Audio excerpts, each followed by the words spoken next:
ले जी मोहम्मद अली साहब बताएं जी। रनमृति होंदी नहीं है, मेरे परदादा जी, दादा जी, अब्बू भी सारे मतलब नस्ली है ना रनमृति खानदानी ते चलदी आ रही है। ਤੇ ਹੁਣ ਮੈਂ ਅੱਗੋਂ ਆਪਣੇ ਬੇਟੇ ਨੂੰ ਵੀ ਟ੍ਰੇਨ ਕਰ ਰਿਹਾ ਵਾਂ। ਸਾਡੇ ਇੱਕ ਇਸ ਗਰੁੱਪ ਦੇ ਵਿੱਚ ਨਾ ਬੜੇ ਪਿਆਰ ਵਾਲੇ ਦੋਸਤ ਨੇ, ਉਹ ਨਵਾਂ ਨੁਸਖਾ ਤੁਹਾਡੇ ਕੋਲੋਂ ਰਨਮਰੀਦੀ ਦਾ ਪੁੱਛਣਾ ਚਾਹ ਰਹੇ ਨੇ, ਜਿਹੜਾ ਤੁਸੀਂ ਅੱਗੇ ਸਾਨੂੰ ਦੱਸਿਆ ਸੀ। ਹਾਂਜੀ, ਉਹ ਨਾ ਉਹ ਨੁਸਖਾ ਇੰਜ ਹੈ ਕਿ 1 ਗਲਾਸ ਨੀਮ ਗਰਮ ਪਾਣੀ ਲੈ ਲੈਣਾ ਤੇ ਬੇਗਮ ਦੇ ਦੋਵੇਂ ਪੈਰ ਧੋ ਲੈਣੇ ਨੇ। ਇਹ ਪਾਣੀ ਨੀਮ ਗਰਮ ਲੈਣਾ? ਹਾਂਜੀ, ਉਹਦੇ ਨਾਲ ਥਕਾਵਟ ਵੀ ਲੱਥ ਜਾਏਗੀ ਨਾ। ਬੇਗਮ ਦੀ ਕਿ ਆਪਣੀ? ਬੇਗਮ ਦੀ। ਅੱਛਾ ਠੀਕ ਹੈ। ਫਿਰ ਉਹ ਘੁੱਟਣ ਦੀ ਵੀ ਲੋੜ ਕੋਈ ਨਹੀਂ ਪਏਗੀ।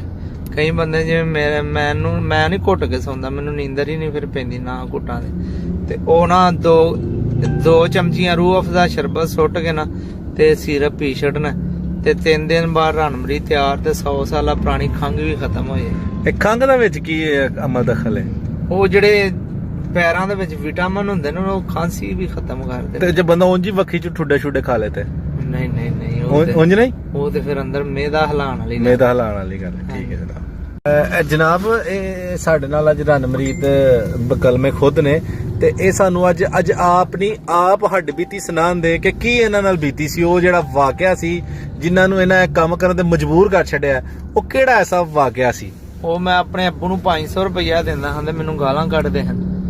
ਫਿਰ ਮੈਂ ਵੱਖਰਾ ਹੋ ਕੇ ਸਹੁਰੇ ਟੁਰ ਗਿਆ, ਸਹੁਰੇ ਨੂੰ 200 ਦੇਣਾ ਹਾਂ ਤੇ ਮੂੰਹ ਮੱਥਾ ਚੁੰਮਦੇ ਹਨ। ਤੇ ਜਦੋਂ ਛੋਟੇ ਭਰਾ ਨੇ ਮਾਰਿਆ ਨਾ ਜਨਾਨੀ ਨੂੰ 3 ਦਿਨ ਫਿਰ ਮੇਰਾ ਅੰਦਰੋਂ ਦਿਲ ਰੋਂਦਾ। ਮੈਂ ਨਹੀਂ ਰੋਂਦਾ, ਫਿਰ ਮੇਰਾ ਅੰਦਰੋਂ ਦਿਲ ਰੋਂਦਾ। ਜਨਾਨੀਆਂ ਕਿੱਥੋਂ ਲੱਭਦੀਆਂ ਨੇ? ਮਾਂ ਪਿਓ ਮਰ ਜੇ ਸਾਰਾ ਮਹੱਲਾ ਦਲਾਸੇ ਦਿੰਦਾ, ਪੁੱਤਰਾ ਹੀ ਤੇਰੇ ਵੱਡੇ ਵਡੇਰੇ ਨਾ ਰੋ। ਜਨਾਨੀ ਮਰ ਜੇ ਕੋਈ ਬੀਬੀ ਆਂਦੀ ਮੈਂ ਤੇਰੀ ਜਨਾਨੀ। ਸਾਨੂੰ ਪੁੱਛੋ ਸਿਆਣੇ, ਐਵੇਂ ਤੇ ਨਹੀਂ ਕਹਿੰਦੇ ਜਨਾਨੀ ਦੀਆਂ ਗਾਲਾਂ ਘਿਓ ਦੀਆਂ ਨਾਲਾਂ। ਜਿੰਨਾ ਚਿਰ ਉਹਨੂੰ ਘੁੱਟ ਕੇ ਨਾ ਸਵਾਂ ਨੀਂਦਰ ਹੀ ਨਹੀਂ ਪੈਂਦੀ।